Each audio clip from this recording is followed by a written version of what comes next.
an extension of the same category of small, we move from representations to products. Our first speaker is Neha Montes. Neha Montes is a renowned name in the usability and user research domain in India. She is among the few women entrepreneurs who understood the upcoming demand of usability in India and took her career towards user-centered products. Today, her venture has become TechWave Consulting India Private Limited and is considered as one of the exceptional usability service providers with end-to-end solutions to clients all over. Agarwal Morgil will be delivering a talk on increasing the scalability of virtual products through user experience design. Hi, Namaste, I'm Neha. I run an organization called TechWave Consulting. Before I start, I wanted to thank AI for inviting me here. I'm an architect who drifted into the field of technology and digital design, digital experiences. After I don't know how many years, maybe 15 years, I walked again into an architecture college. It got very nostalgic, and it feels wonderful to enter a design college again after so many years. So thanks again. And to give you an introduction of what we do, we design digital experiences. I will take you through some examples. It may not sound as creative as the other speakers before me. Before me were a plethora of speakers who spoke a lot about creativity.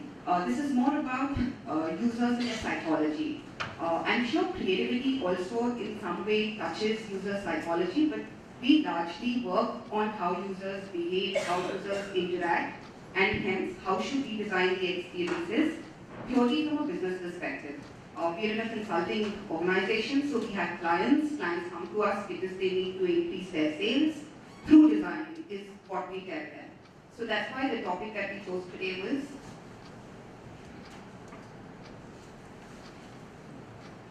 user experience design, a devil to take for better conversions. When we say conversions, we mean how do we increase business through our designs, and that's what I'm going to talk about. A lot of examples is what I thought I'd share with you of our work or just good work that I found, which has led to better sales or better conversions.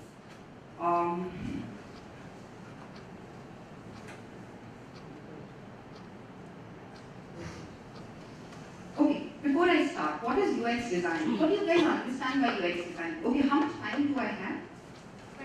20 minutes. You let me know when I'm like 10 minutes before. What is UX design?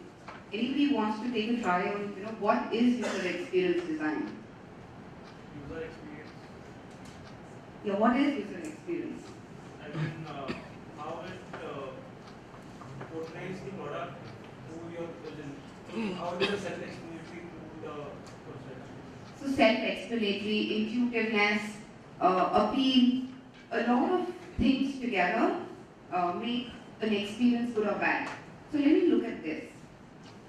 There's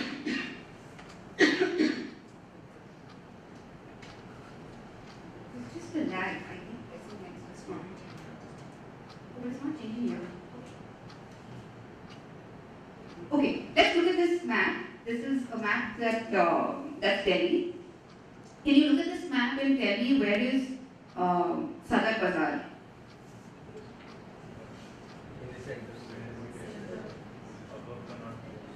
Above Connaught Place. Where is Connaught Place?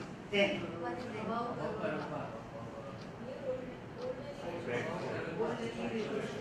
Red Fort. On the left of Red Fort, which is above Connaught Place. Okay, here. Where the V is formed. Right? It says Sadar Bazaar. Now let me show you another map. Can you tell me where is sector 22? Right? You just pointed that out. That is quick, right? Now compare this map to that map. What do you think has changed? You're all architects, I shouldn't be asking you this question. There's a lot more organization in the way things are, the way information is portrayed, right? There's simplicity, somebody said. There's intuitiveness, there's an order in it. You're following a sequential order. That itself made your mind understand that, 22 has to be after 21 and then some more here. Versus a map like this, where there is no order, no sequencing. There is no way that the brain looking at this can find out where Sagar Bazaar is. And that is what makes UX design or user experience design good or bad. Let's look at another example. So this is my favorite line I say. If the user can't find, the function is not there. We design user experiences for digital spaces, which means for websites, for mobile applications, for portals, for ATM machines. So when you walk into an ATM machine, which button should be placed where, what should you press, in how many clicks are you able to withdraw money and walk out of the ATM machine, all of that is what we design. So this is very simply put, if the user can't find a certain function, for him the function doesn't exist. This is one of my favorite examples. This is a picture I took in Australia, a pack of medicines. Before I get to this, there's a question for all of you. Who do you think is the largest consumer of medicines? Old people, right? Senior citizen. What do you think is the largest ailment or the largest problem that senior citizens have? Memory, right? And still nobody has cracked this. You must have often heard senior people say, or I heard my grandmother, for example, say that लाल वाली दवाई सुबह खानी है, पीली वाली शाम को खानी है. This is how they try and memorize, and they still forget. They also forget whether they had their medicine in the morning or not. Right? A very simple solution to that.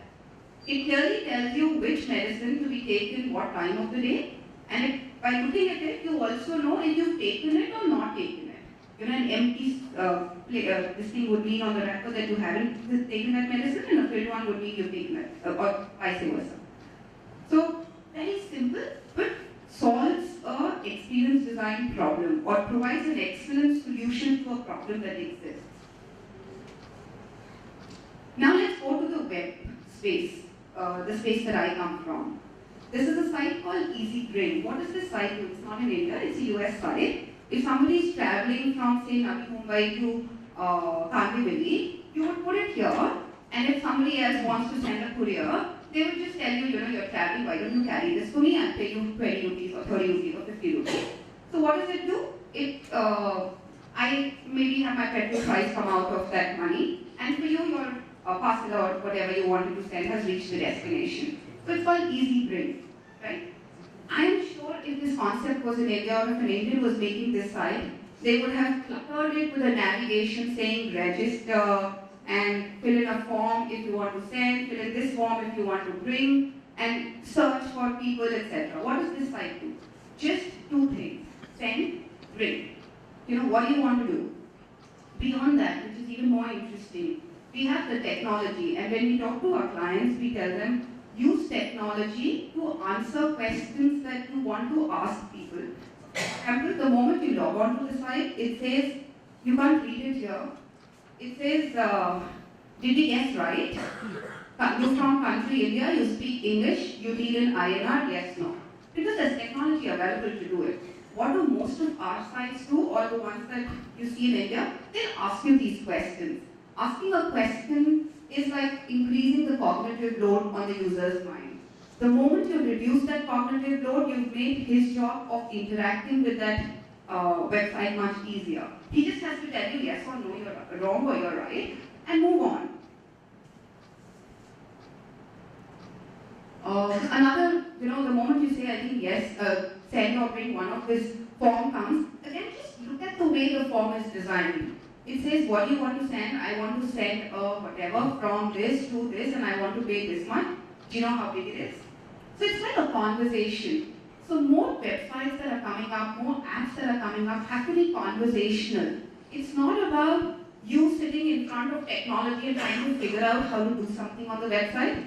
It's about the website talking to you. It's a two-way interaction now, where they talk to you like a person and you answer to them like a human. That is why there's this term called human-computer interaction, and that is what we design. How do you design interactions between humans and computers?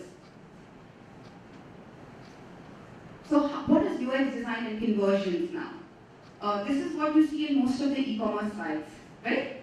If you go buying on a Myntra or a Flipkart, most of the e-commerce sites have only picture here and some stuff written here, and there are thumbnails on which you can click and the picture is changed. We were designing an e-commerce site for a client which sells Van Heusen and Pantaloon and Alex Foley, a lot of these brands. What did we do a little differently? We said that, at least in my philosophy, when you're designing in the digital space, don't forget the physical space. Because the humans have existed in physical spaces time immemorial. You can't ask them to unlearn that and start learning the digital space. You have to extend the digital space to an experience of his physical space. So now let's look at how we buy shirts or how men buy shirts. They'll probably pick up a shirt, they'll walk into a trial room, and when they wear the shirt, they look at it from the front, and if you observe the trial room, it has mirrors on all sides, so that you can look at it from the front, you can look at it from the back. And it's important that you look at it from the front and back, right?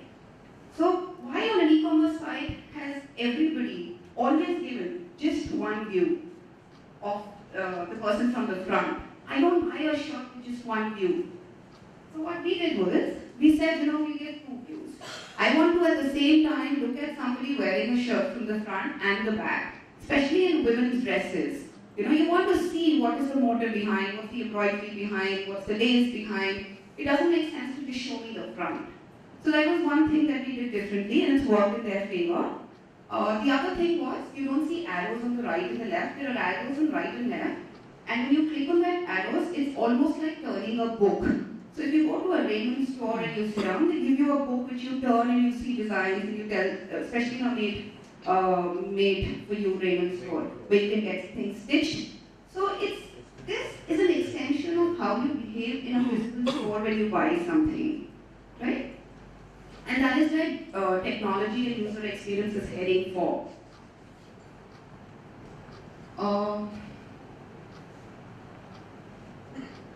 I'm going to talk about things that may interest. I will go back if we have time, but I'll talk about things that we have 10 minutes here. So this is, we know this is Indigo website. We had redone this long ago.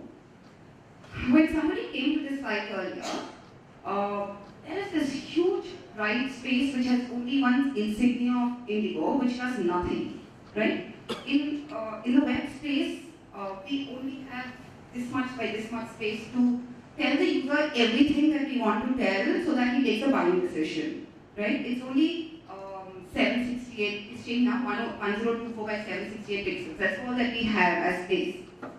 And that space, and interesting that I come from architecture and I drifted to this, but the terminology stays the same. Even in the UX field, you call this the real estate. And that is the prime real estate in our terminology.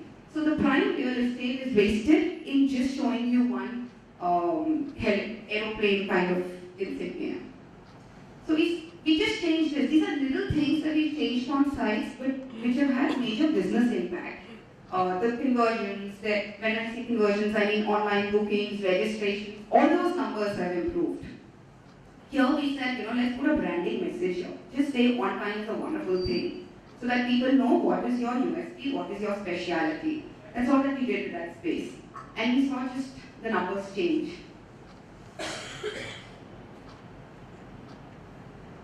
Okay, this is Redbus. Anybody used Redbus? Redbus is a site that we use for booking bus tickets. What did we do different on this one? This we did about 2.5 years ago. So if you used before that, then this is the design. The new one is our design. How do you buy bus tickets? And we conduct a lot of user researches before we take design decisions. So we went to the bus stops. We saw how people actually buy bus tickets. What is important to them? So what do you think is an important criteria when somebody is buying bus tickets? Where? Destination time, the seats, right? So we saw a lot of people get out of the bus and say, इसमें नहीं जाना क्योंकि tyre के ऊपर नहीं बैठना, पीछे की सीट पे नहीं बैठना. It two very clear things they had in their mind. And what was Redbus doing at that time? They would take you to this page. When you click on view seats, it would take you to another page where they would show which seats are empty, which seats are filled. You have to remember that. Then you have to come back here, and if you want to look at another bus, you again click, again go back to that page, see that and come back. So imagine the cognitive load. By the way, did you all know that we only have a 7-second short-term memory? We've seen Kalki, so we know that. But if I tell you a number, if I say 99676219112, after 7 seconds you wouldn't remember that number unless you have tried to remember it, right? So this design is making them try to remember a seat, come back, and then do something else. So it's a lot of to and fro. All that we did was, we said if the moment he clicks on new seats, expand it here and show him the seat map here itself. He goes down, he likes some other bus, he clicks on new seat, it expands. So he's only scrolling up and down to see which is the empty seat and which ticket do I want to buy, instead of going back and front and trying to remember.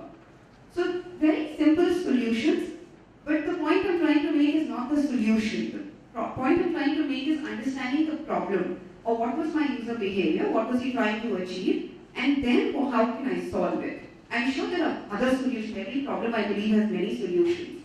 But so the important thing is to find the problem. I'm going to come back to this if we have time. Okay. So one of my favorite examples is missing here. So this is a matrimonial site. I'm going to talk about another matrimonial site that we worked on, not this one. What do you think? So that matrimonial site had a very similar picture with a boy and a girl, and the boy holding the girl by her shoulder and get married here, etc. Some marketing lines around it. Who do you think is the largest consumer of a matrimonial site? Or who would come to a matrimonial site? Bachelors, okay, and parents, right? When we saw the data, it was interesting that 50% of the audience was parents, and 50% was people who wanted to get married themselves. And in parents, it was mainly, so it was not cosmopolitan parents, it was smaller city parents who were not able to find the, because we still live in an arranged marriage scenario, we still get married to the same caste, community, religion. So they were not able to find that person of that religion, caste, community, and hence use these portals to increase their reach so that they could reach out to other places and find a spouse for their daughter or son. Now tell me, does an imagery like this ever appeal to a parent who's living in a Nasik or a small town in Tamil Nadu? He would feel offended. He would not even trust the site. He would not want to marry their son or daughter to somebody who's showing imagery like this. So I don't have the site picture, but what we did was, we changed the image to an actual married couple, right? So now when I go there, and the actual married couple in their wedding attire. So now when I go there and I see one dulha-dulhan picture and a testimonial, I just feel so much more comfortable. There's an aspirational value that you've also built in that guy or the parent's mind, right? And we went a step further because we have technology to do it. The moment you come here and you search, for example, for a Christian boy, I will save that search. And the next time you come here, that imagery will actually be a Christian boy and girl married in their white wedding attire. And now imagine the experience that that parent has gone through, because he exactly wants his daughter to look like that and get married, right? So there's an emotional connect that you build. And that's exactly what is user experience design. You're making him experience exactly the way he thinks, right? And look at this now. This was a project that we did in China. This is an X-ray machine interface. Now, what was the problem with this? This is, I think, a GE X-ray machine. The problem was that the hospital said that there's always a huge queue outside my X-ray machine guy. What he has to do is, he has to press which item is to be X-rayed. Right? He's to first, before the screen is a patient's name that he presses, and then he presses right shoulder, left shoulder, and then he says that the patient go lie down and presses the X-ray button, and the X-ray happens. Yeah, this is the X-ray, and then there are controls to increase, decrease brightness, contrast, etc. So the hospital said, when we take GE came to us, said that, we've got a problem. People don't buy our X-ray machines compared to a Philips X-ray machine. They say that when we buy a GE X-ray machine, the queue outside the X-ray machine guys is always very long. So we actually went to China. We went to hospitals to understand, why is there a longer queue? Is there really a pain point, or was this just GE's imagination? And we understood that there were a couple of problems. One was that Now in a hospital, when there is an emergency, in fact, no other machine was doing it at that time. We were the first ones to do it. When there is an emergency, there could be a repetition of names. There could be 2 Johns, there could be 3 Johns who come at the reception and register. So this X-ray guy sees 3 Johns, and he's got a long list anyways. So this emergency case has come in, and in an emergency, the person has to be X-rayed immediately because it's a life and death scenario. He's come in, his relative says, this is John. First of all, he has to find John, and if there are 3 Johns, to find out which one of this. He has to go back to the relative and say, "Kaun sa shoulder to die? What is to be X-rayed?" Now the relative is not in a situation to even tell what is to be X-rayed, right? So there's a lot of wastage of time, especially in an emergency situation.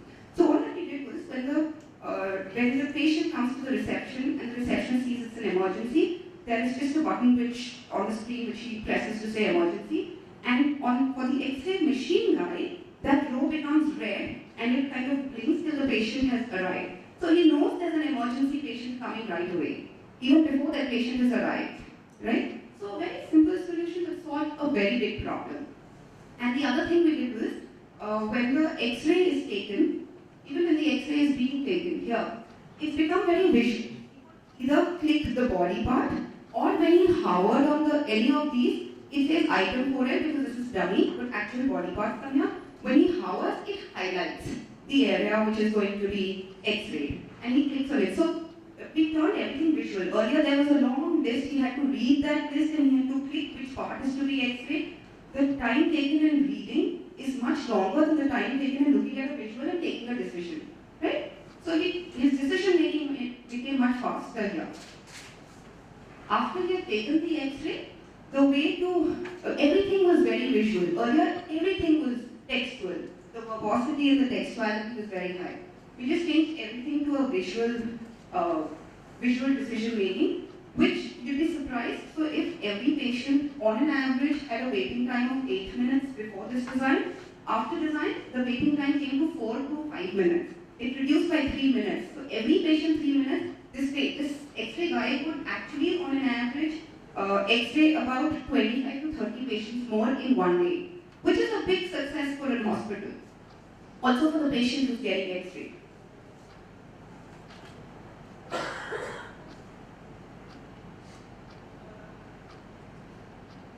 Okay, so we all know the site Quikr. Quikr is again one of our clients. We do a lot of design work for them. There is this Quikr homepage and there is this Quikr homepage. Up to you, which one do you think is a better design? This one or this one? The second one, right? So the second one is also getting better conversions, simply because we don't make users read. We just show them a lot of pictures and they take their entry paths to the site decisions based on pictures and not on what they read.